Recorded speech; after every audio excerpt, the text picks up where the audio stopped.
आज हमें करना है national income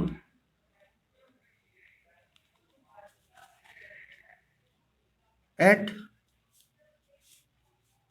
constant price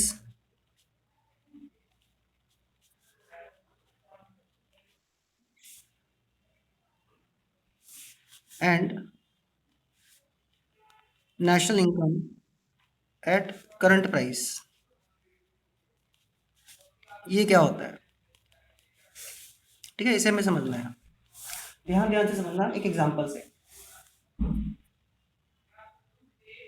suppose ये एक कंट्री है बेटा, से इंडिया।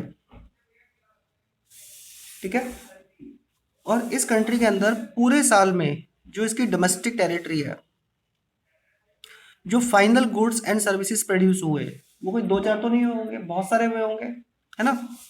जो भी final goods and services produce हुए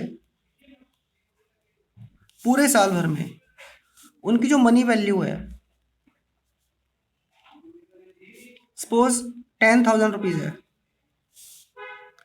और इस कंट्री को अब्रॉड से भी इनकम आई होगी, है ना। प्लस में हमने ऐड कर दिया इसमें net factor income from abroad.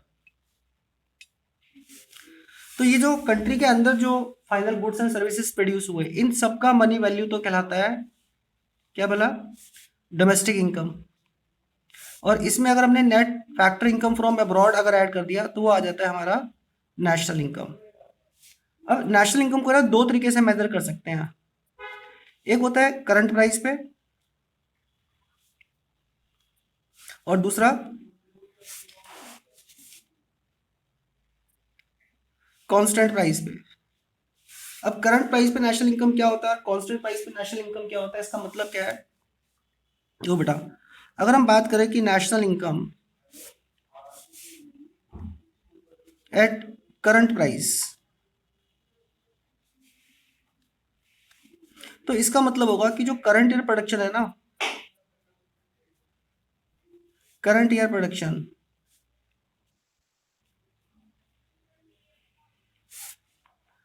उसको मल्टीप्लाई कर देंगे करंट ईयर प्राइस से।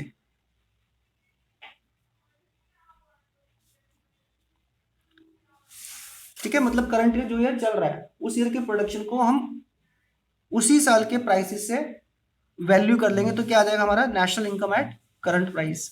हाँ, national income at current price का एक दूसरा नाम और भी होता है, वो होता है नॉमिनल नेशनल इनकम। समझ गए? अच्छा, एक दूसरा होता है national income at constant price. इसका क्या मतलब होता है? इसका मतलब होगा कि करंट ईयर प्रोडक्शन को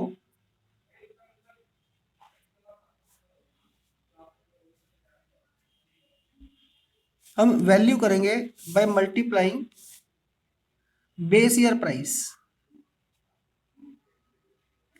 ये बेस ईयर प्राइस क्या होता है, आपने 11th क्लास में पढ़ा था बेटा, इंडेक्स नंबर में। बेस ईयर प्राइस का मतलब क्या है? किसी ओल्ड यानी कि प्रीवियस ईयर का जो प्राइस था, मतलब पहले जो प्राइस था, मतलब प्रोडक्शन हमने लिया करंट ईयर का, लेकिन प्राइस हमने लिए कौन से लिए? बेस ईयर के, मतलब पुराने साल के। वो पुराना साल 1 साल पुराना भी हो सकता है, 5 साल पुराना भी हो सकता है, 10 साल पुराना भी हो सकता है, कुछ भी हो सकता है। तो ये जो वैल्यू आती है ना, इसको कहा जाता है national income at current price, sorry national income at constant price. और ये जो national income at constant price होता है ना, इसका एक दूसरा नाम और भी होता है रियल नेशनल इनकम। इसको रियल नेशनल इनकम क्यों कह रहे हैं? देखो, आप एक बात सोचो बेटा, अगर हमने करंट प्राइस पे नेशनल इनकम एस्टिमेट किया, तो करंट ईयर प्रोडक्शन और करंट ईयर प्राइस को मल्टीप्लाई कर रहे हैं। हो सकता है कि करंट ईयर में प्राइस बढ़ गए हो, क्या नहीं हो सकता? मान लो जो चीज पहले 100 रुपए की आती थी बेस ईयर में, करंट ईयर में उसके प्राइस हो गए 150 रुपीज।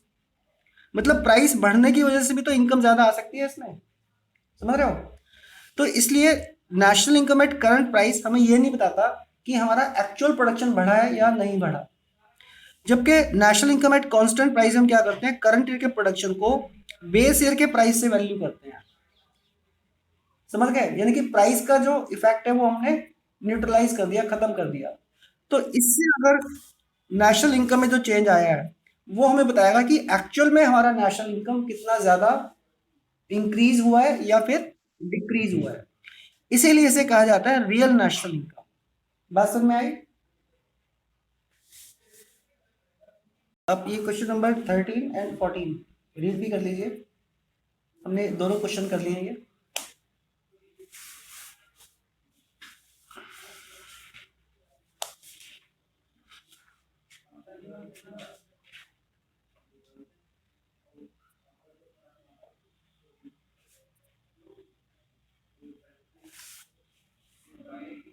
नेक्स्ट क्वेश्चन कर रहे हैं 15th। What is the importance of national income at constant price? देखो आपने अभी भी देखा कि नेशनल इनकम को करंट प्राइस पे भी मेजर किया जाता है और कांस्टेंट प्राइस पे भी। अगर करंट प्राइस पे नेशनल इनकम हम एस्टिमेट करते हैं और इनकम ज्यादा आ जाती है तो बेटा दो पॉसिबिलिटी हो सकती है, या तो करंट का प्रोडक्शन बढ़ा हो, इंक्रीज हुआ हो, या फिर करंट के प्राइसेस इंक्रीज हो गए हो, प्रोडक्शन ना इंक्रीज हुआ हो। समझ गए? लेकिन प्राइस के इंक्रीज होने से जो इनकम ज्यादा आ रही है उसका मतलब ये तो नहीं कि कंट्री के लोगों का लिविंग स्टैंडर्ड ज्यादा हो गया। लिविंग स्टैंडर्ड बेटा ज्यादा तब होगा जब रियल प्रोडक्शन इंक्रीज होगा, है ना। और रियल प्रोडक्शन में कितना चेंज आया है करंट ईयर में, वो तभी हमें पता लगा सकते हैं जब हम नेशनल इनकम को कांस्टेंट प्राइस पे मेजर करें। समझ गए? रीजन, क्योंकि कांस्टेंट प्राइस पे नेशनल इनकम का मतलब होता है current year production multiply by base year price, यानी कि प्राइस इंक्रीज का इफेक्ट हमने खत्म कर दिया। तो एक्चुअल में प्रोडक्शन कितना चेंज हुआ है करंट ईयर में, ये कांस्टेंट प्राइस पे मेजर करने से ही पता लगता है। अब इसका इंपॉर्टेंस क्या है? एक तो हमें पता लगता है कि ईयर टू ईयर कंपैरिजन कर सकते हैं कि हमारा प्रोडक्शन में कितना चेंज आया है। सेकंड इंपॉर्टेंस इसका हो सकता है कि लोगों का लिविंग स्टैंडर्ड में कितना चेंज आ रहा है, हमें ये पता लगेगा। थर्ड इंपॉर्टेंस हो सकता है कि हम फर्दर अपनी कंट्री को और दूसरी कंट्री का जो प्रोडक्शन है उनको कंपेयर कर सकते हैं। फोर्थ हो सकता है कि फ्यूचर में रियल प्रोडक्शन कैसे इंक्रीज किया जाए, इसके लिए गवर्नमेंट प्लानिंग कर सकती है। समझ गए?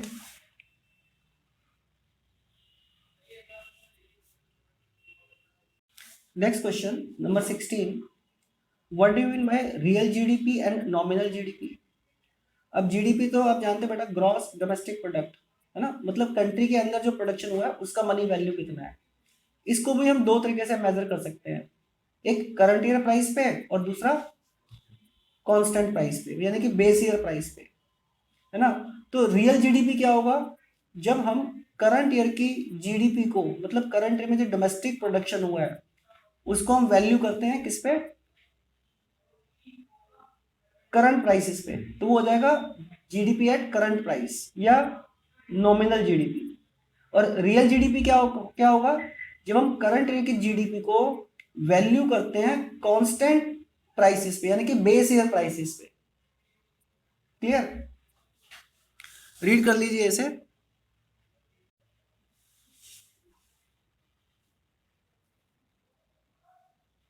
अच्छा बेटा 17th क्वेश्चन है, क्या नॉमिनल जीडीपी कम हो सकता है रियल जीडीपी से? सोचो नॉमिनल जीडीपी और रियल जीडीपी में डिफरेंस क्या है। नॉमिनल जीडीपी में हम करंट प्रोडक्शन को बेस प्राइसेस से मल्टीप्लाई करते हैं, है ना। जबकि नॉमिनल जीडीपी में करंट ईयर प्रोडक्शन को करंट प्राइस से मल्टीप्लाई करते हैं। तो अब नॉमिनल जीडीपी कम कब हो सकता है रियल जीडीपी से? या तो करंट ईयर का प्रोडक्शन कम हुआ हो, या फिर करंट ईयर के प्राइसेस बेस ईयर के प्राइस से कम हो। Clear? Question number 18। What is the real GDP and nominal GDP? Which of the real GDP and nominal GDP is indicator of economic welfare? Economic welfare का मतलब है कि लोगों का वेलबींग, लिविंग स्टैंडर्ड पहले के कंपैरिजन में इंक्रीज हुआ है, इंप्रूव हुआ है, या डिग्रेड हो गया है। तो बता सकते हो कि रियल जीडीपी से पता चलेगा या नॉमिनल जीडीपी से? क्या लगता है? हाँ, रियल जीडीपी से। रियल जीडीपी मीन्स एक्चुअल में प्रोडक्शन कितना इंक्रीज हुआ है, और एक्चुअल इंक्रीज इन प्रोडक्शन केवल रियल जीडीपी ही बताता है, नॉमिनल जीडीपी नहीं बताता। सो हम कह सकते हैं कि real GDP is the indicator of economic welfare.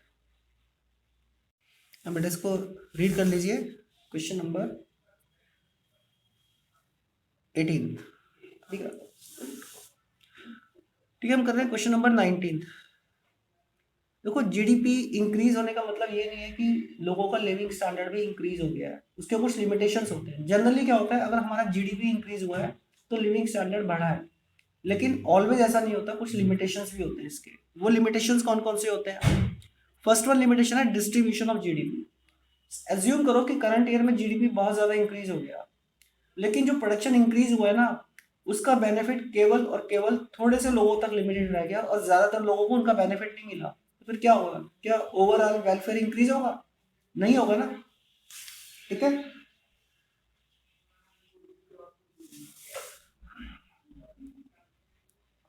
अच्छा, सेकंड है बार्टर एक्सचेंज। आपको पता है बेटा, बहुत बहुत सारे ट्रांजेक्शन्स कमोडिटी एक्सचेंज के थ्रू भी होते हैं। बार्टर एक्सचेंज नॉर्मली ये रूरल एरियाज में होते हैं। जैसे किसान ने गेहूं देके कोई कपड़ा ले लिया, तो ये बार्टर एक्सचेंज जीडीपी के अंदर काउंट होने से रह जाता है। लेकिन ये बार्टर एक्सचेंज भी तो वेलफेयर को इफेक्ट करते हैं ना। समझ रहे हो? मतलब बार्टर एक्सचेंज ज्यादा हुआ है लेकिन वो जीडीपी में काउंट होने से रह गया, तो इसका मतलब जो जीडीपी है वो इकोनॉमिक वेलफेयर का इंडिकेटर नहीं है। थर्ड वन है कंपोजिशन ऑफ जीडीपी। देखो, प्रोडक्शन किन चीजों का हुआ है, इस पे भी इकोनॉमिक वेलफेयर डिपेंड करता है। यानी कि अगर कंट्री के अंदर प्रोडक्शन हुआ है कंज्यूमर गुड्स का, यानी कि food, garments, air conditioners, cars, इनका प्रोडक्शन ज्यादा हुआ है, तब तो इकोनॉमिक वेलफेयर होगा। लेकिन अगर जीडीपी में मान लो ज्यादा प्रोडक्शन का शेयर वॉर गुड्स का है, जैसे टैंक्स, गन्स, फाइटर एयरक्राफ्ट, इन चीजों का प्रोडक्शन ज्यादा हुआ है, तो जीडीपी तो ज्यादा हो जाएगा, लेकिन क्या इकोनॉमिक वेलफेयर भी हो रहा है? नहीं हो रहा ना। फोर्थ वन है rate of population growth. Suppose हमारी कंट्री का जीडीपी इंक्रीज हुआ 5%, लेकिन उसने ही टाइम पीरियड में जो पॉपुलेशन ग्रोथ हुई वो 5 से ज्यादा, सपोज 10% पॉपुलेशन ग्रोथ हो जाती है, तो बताओ क्या लोगों को ज्यादा सामान मिलेगा फिर? मतलब प्रोडक्शन 5% इंक्रीज हुआ और पॉपुलेशन 10 या 15% इंक्रीज हो जाए। समझ रहे हो? तो आप इसे एक बार रीड करिए, फिर आगे बढ़ते हैं। बेटा फिफ्थ पॉइंट है एक्सटर्नलिटीज। इसका मतलब है कुछ ऐसे बेनिफिट्स होते हैं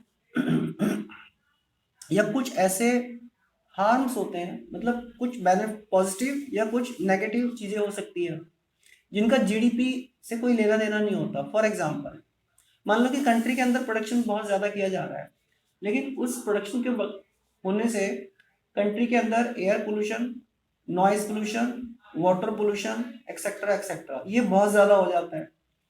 तो प्रोडक्शन तो ज्यादा हुआ, जीडीपी भी ज्यादा होगा, लेकिन क्या इकोनॉमिक वेलफेयर ज्यादा होगा लोगों का? वो तो उल्टा कम हो जाएगा। ठीक है, तो एक्सटर्नलिटीज को भी हमें ध्यान रखना पड़ेगा। और ये एक्सटर्नलिटीज तो भी, जैसे नेगेटिव का एग्जांपल या कुछ पॉजिटिव भी होती है। पॉजिटिव एक्सटर्नलिटीज कौन सी हो सकती है? लाइक गवर्नमेंट्स पब्लिक के लिए पब्लिक पार्क्स बनाती है, गार्डन्स बनाती है, बहुत अच्छी रोड्स बनी हुई है लोगों के लिए, और लोगों को अच्छी मेडिकल फैसिलिटीज मिल रही है फ्री में, एजुकेशन फैसिलिटीज फ्री में है, बहुत सारी चीजें गवर्नमेंट फ्री में दे रही है। तो इससे जीडीपी तो नहीं बढ़ी, लेकिन इकोनॉमिक वेलफेयर बढ़ा नहीं बढ़ा, उसमें तो चेंज आ गया। तो इसलिए हम कह सकते हैं कि जीडीपी के इंक्रीज होने से नॉर्मली इकोनॉमिक वेलफेयर ज्यादा होता है, बट ऑलवेज होगा ऐसा कहना सही नहीं होगा, क्योंकि कुछ लिमिटेशंस है। आप इसे रीड कर लीजिए।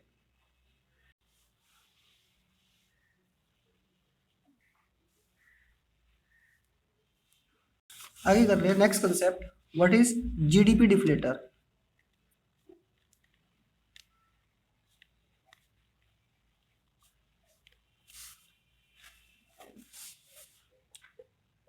देखो, जीडीपी डिफ्लेटर कुछ भी नहीं है एक्चुअली में। जीडीपी डिफ्लेटर प्राइस इंडेक्स होता है, जो कि आपने 11th क्लास में पढ़ा था। क्या होता है इसका मतलब, एक एग्जांपल से समझो।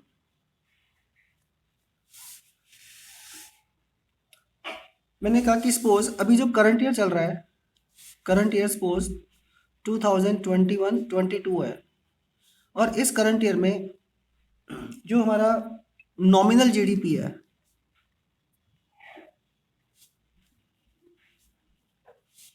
से 2100 करोड़ रुपीज है, एंड रियल जीडीपी से 2000 करोड़ रुपीज है और हमें फाइंड आउट करना है जीडीपी डिफ्लेटर। तो जीडीपी डिफ्लेटर कैसे फाइंड करेंगे इसकी हेल्प से?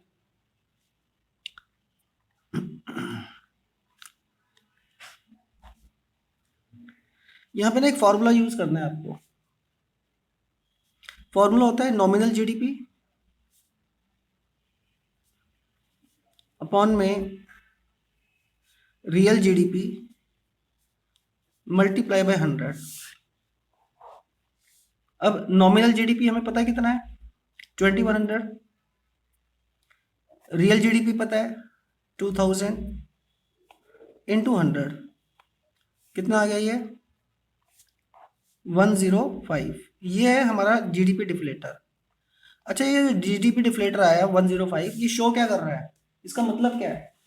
ये बता रहा है बेटा जितना सामान जो पहले 100 रुपीज का आता था पहले के टाइम में, आज के टाइम में उतना ही सामान 105 रुपए का आता है। मतलब प्राइस इफेक्ट को शो कर रहा है।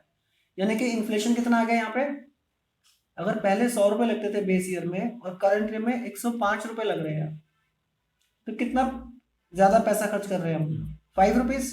पहले 100 रुपए खर्च करते थे, मीन्स 5% प्राइसेस इंक्रीज हो गए हैं। ये जीडीपी डिफ्लेटर हमें ये बता रहा है। क्लियर है? इसे नोट कर लीजिए, ये आंसर भी आप एक बार रीड कर लीजिए।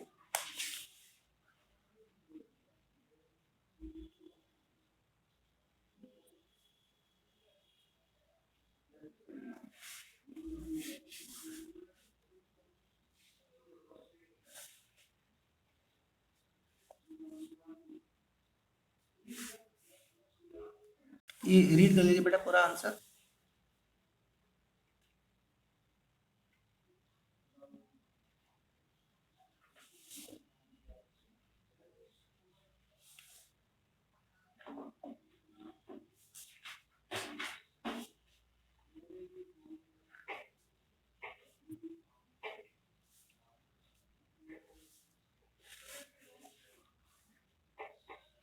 मैं आपको एक न्यूमेरिकल दे रहा हूँ और आप इस न्यूमेरिकल को नोट कर लो।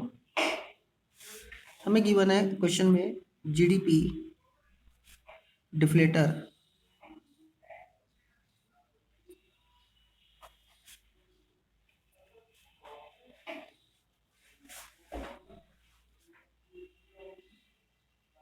हम्म 120। फर्दर हमें गिवन है नॉमिनल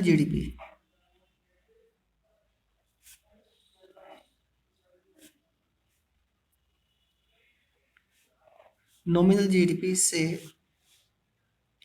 600 रुपीज और फाइंड करना है हमें रियल जीडीपी। कर सकते थे सॉल्व, बिल्कुल सिंपल क्वेश्चन है, करिए ट्राई।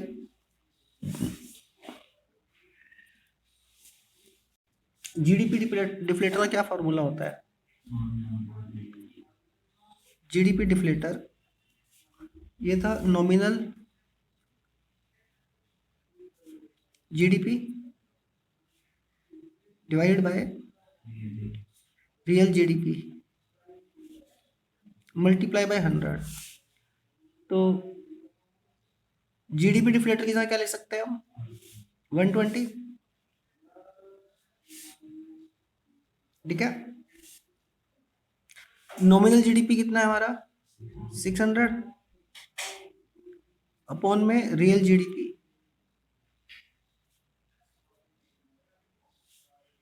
और ये जो इधर 100 इंटू हो रहा है उधर जाके क्या हो जाएगा बताओ, डिवाइड होगा। इसको सॉल्व कर सकते हैं हम। रियल जीडीपी आ जाएगा 600, ये इक्वेशन से एक मिनट 600 डिवाइडेड बाय 120 इंटू में 100, क्या आ गया आंसर 500। ये हमारा रियल जीडीपी है।